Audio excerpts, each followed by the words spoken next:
Siapa? Ucapkan orang itu. Maka kata orang tersebut, Sa'ad ibn Abi Waqqas, sang pemanah Nabi SAW. Orang yang memiliki tubuh yang sangat kekar, karena saat ini terkenal orangnya, postur tubuhnya sangat kekar dan kuat, dan ahli panah, dan punya strategi perang gitu.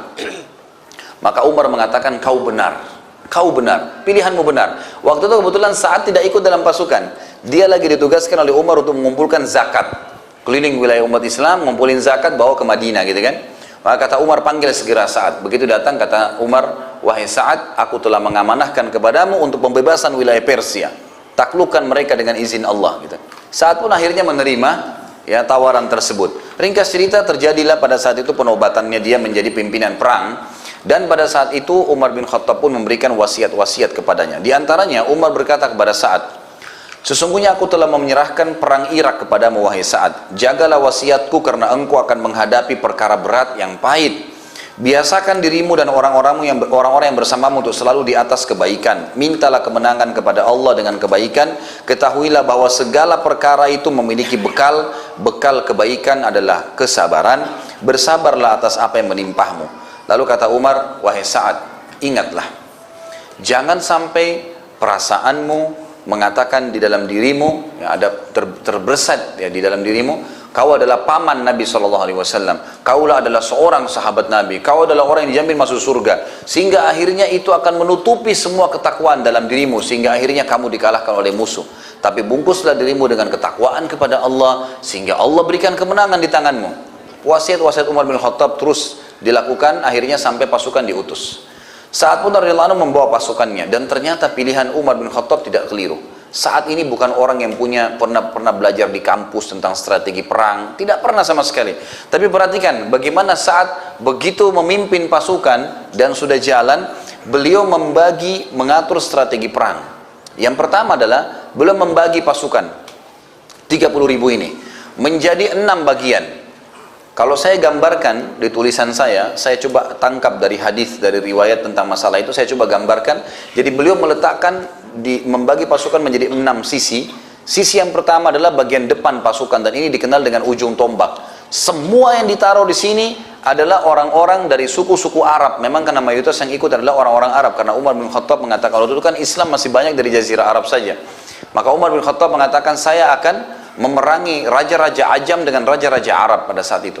Maka dia memilih suku-suku Arab yang pemberani. Memang ada beberapa suku yang luar biasa gitu. Mereka tidak pernah takut mati ya. Ditaruhlah di ujung tombak oleh Sa'ad radhiyallahu anhu. Ini pasukan, pokoknya begitu pecikan takbir berbunyi, mereka sudah langsung menyerang. Mereka memang siap mati. Kemudian ditaruhlah di sisi kanan dan sisi kiri, sayap kanan, sayap kiri. Ini pasukan-pasukan pilihan yang juga mereka rata-rata semuanya berkuda, dan mereka menyerang timbal balik. Jadi yang kanan menyerang, kemudian beberapa saat kiri menyerang. Pada saat kiri bertakbir, yang kanan menyambung dengan takbirnya. Jadi mereka saling tahu kalau ini semuanya masih saling menyerang, masih ada dalam kancah peperangan, kena debu lagi ya, bertebaran dan seterusnya di kancah peperangan. Maka akhirnya ini saling mengingatkan nih, sayap kiri dan sayap kanan.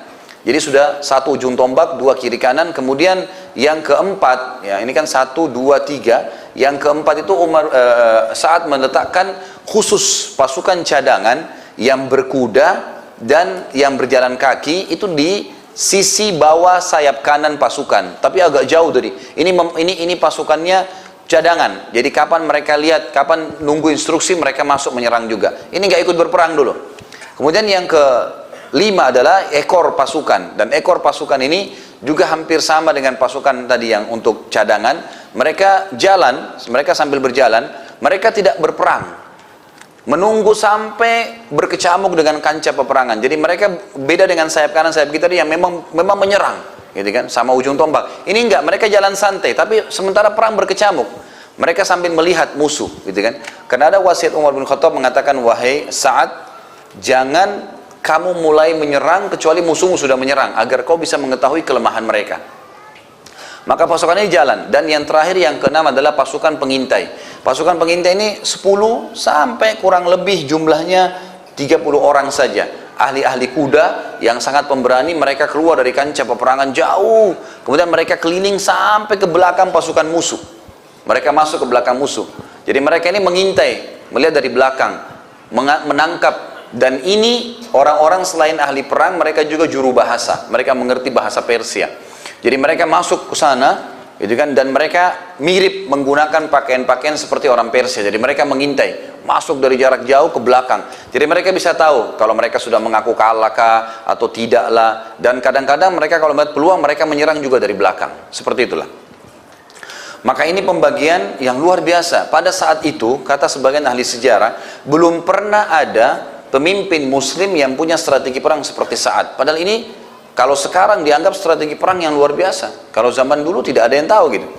Kemudian yang kedua, beliau bentuk juga di dalam pasukannya itu ada orang-orang yang bertanggung jawab secara administrasi di dalam pasukan perang. Beliau membagi menjadi 3. Ada yang mengurus peradilan dan fai.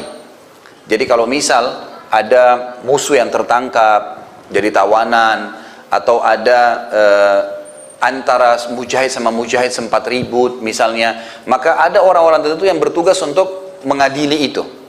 Kemudian yang kedua, ada juga tim khusus untuk menasehati dan memberi motivasi pasukan. Itu yang dilakukan. Ini khusus, jadi tugas mereka memberikan motivasi, semangat. Setiap kancah peperangan mereka teriak, mereka melantunkan ayat, mereka bertakbir dengan suara-suara yang keras. Yang ketiga, ada ahli bahasa dan juru tulis. Ini yang menulis tentang apa yang sedang terjadi. Ya, mereka ini berada di beberapa titik di sekitar kancah peperangan untuk menceritakan. Ini pasukan muslimin sudah mulai maju, pasukan muslimin, oh si fulan mati. Dia mendata itu, ya, semampunya. Kemudian ahli bahasa datang untuk negosiasi dengan orang-orang Persia ini. Ini yang kedua. Kemudian yang ketiga, beliau membersihkan wilayah sekitar. Sebelum masuk ke peperangan yang besar, beliau mengirim pasukan-pasukan yang memang membersihkan wilayah-wilayah, desa-desa kecil di sekitar situ. Semua ditaklukkan sama Sa'ad radhiyallahu anhu, sehingga dia mengamankan sekitar lokasi kancah peperangan. Kemudian yang keempat, dan ini yang unik, negosiasi dengan Kisra, ya, dan Rustum. Kisra ini raja Persia, Rustum ini adalah panglima perangnya, gitu kan. Maka pada saat itu terjadilah negosiasi. Yazdajar, raja mereka pada saat itu, yang dikenal dengan istilah Kisra. Seperti kalau Fir'aun raja Mesir, gitu kan. Tapi nanti ada Ramsis, nama rajanya. Nah, istilah bagi raja besarnya Persia namanya Kisra. Tapi nama individunya Yazdajar. Yazdajar ini raja, dan dia dengar kalau pasukan muslimin sudah mulai masuk dengan 30.000 orang, sudah masuk di wilayah perbatasan. Beberapa perkampungannya sudah berhasil ditaklukkan.